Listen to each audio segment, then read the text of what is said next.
Au cours de la guerre de succession d'Autriche va s'affirmer une puissance jusqu'ici secondaire, mais promettait un grand avenir, c'est la Prusse, sur laquelle règne la dynastie des Hohenzollern. L'empereur Charles VI de Habsbourg s'était montré conciliant dans le règlement de la guerre de succession de Pologne, qui avait été fait lors du traité de Vienne de 1738.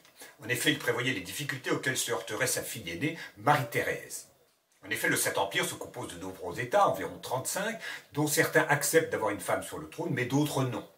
La plupart d'ailleurs. En principe, la question avait été résolue par la pragmatique sanction qu'il avait édictée en 1713. Une pragmatique sanction, c'est une décision qui n'est pas une décision de principe, mais qui règle une question pratique. Et comme il s'y attendait d'ailleurs, dès la mort de Charles VI en 1740, tous les engagements pris furent oubliés. Par ceux qui avaient intérêt à le faire, et notamment par le roi de Prusse, Frédéric II, qui s'empara de la province de Silésie. La Prusse est dans une situation particulière, la Prusse proprement dite ne fait pas partie du Saint-Empire, mais le Brandebourg en fait partie et les Hohenzollern sont électeurs de Brandebourg. La France, elle, n'est pas du tout concernée, mais il existe à la cour de France un puissant parti anti-autrichien qui est sous la direction du maréchal de Belle-Île. Le maréchal de Belle-Île, son nom est Fouquet, c'est un petit-fils du surintendant Fouquet mort à Pignerol.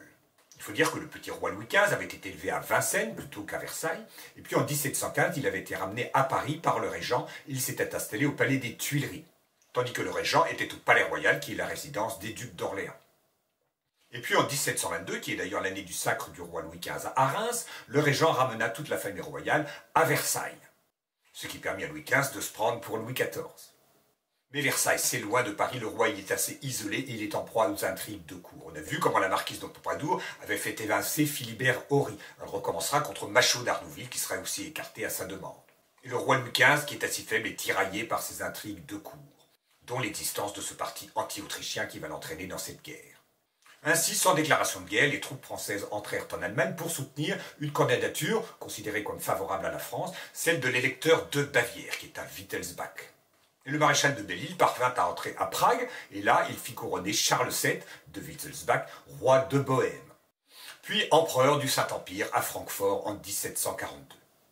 Pour l'instant, tout se passe bien, mais en 1743, c'est la mort du cardinal de Fleury, qui savait si bien abréger les conflits et les régler de manière favorable à la France.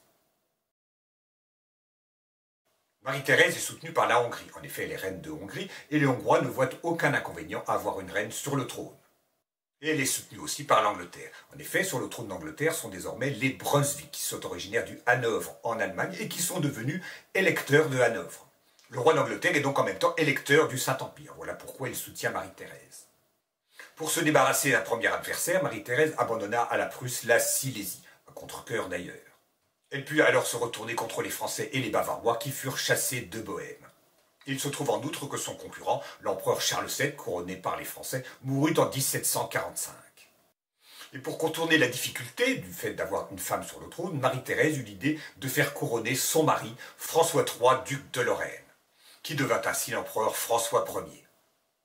C'est désormais la dynastie des Habsbourg-Lorraine. François Ier et Marie-Thérèse eurent 16 enfants, dont le futur empereur Joseph II, qui gouverna en fait conjointement avec sa mère, puisque celle-ci resta reine de Hongrie jusqu'à sa mort en 1780, tandis que Joseph II succéda à son père sur le trône impérial. Et parmi leurs 16 enfants, il y a aussi la future reine de France, Marie-Antoinette. Mais c'est désormais la dynastie de Habsbourg-Lorraine, les Habsbourg proprement dit sont éteints. Malgré la disparition de Charles VII, la France continue la guerre. Elle espère toujours acquérir quelques possessions au détriment de l'Autriche, notamment les Pays-Bas et des possessions d'Italie. Et malgré les revers des armées françaises en Italie, le maréchal de Saxe remporta de belles victoires, notamment la célèbre victoire de Fontenoy. C'est au cours de cette bataille que fut prononcée la célèbre phrase « Messieurs les Anglais, tirez les premiers ». En réalité, à l'époque, il n'est pas toujours très avantageux de tirer en premier, et donc c'est une politesse qui exprime bien l'esprit de la guerre en dentelle, mais qui est un peu ambiguë.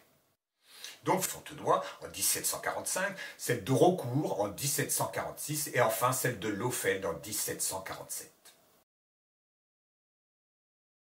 Grâce à ces victoires, Louis XV se trouve donc en possession des Pays-Bas autrichiens, qui correspondent à l'actuelle Belgique, et qui étaient tant convoités depuis très longtemps par les rois de France. Mais il est là de cette longue guerre qui semble difficile à gagner définitivement, si bien qu'il décida de signer la paix par le traité d'Aix-la-Chapelle en 1748. Et pour obtenir cette paix, il abandonna toutes les conquêtes qui venaient d'être faites, c'est-à-dire les Pays-Bas, ainsi que Nice et la Savoie. Au bout du compte, le principal bénéficiaire de cette guerre de succession d'Autriche, c'est Frédéric II, roi de Prusse. Et c'est pourquoi l'on dira que la France avait travaillé pour le roi de Prusse, c'est-à-dire travailler pour rien. L'expression est restée quand on travaille gratuitement. C'est ce qu'on appelle tirer les marrons du feu pour quelqu'un d'autre, comme on le voit dans la fable de La Fontaine. La France n'avait donc rien gagné dans cette guerre, mais elle n'avait rien perdu non plus. Qu'on se rassure, ça va venir avec la guerre de 7 ans.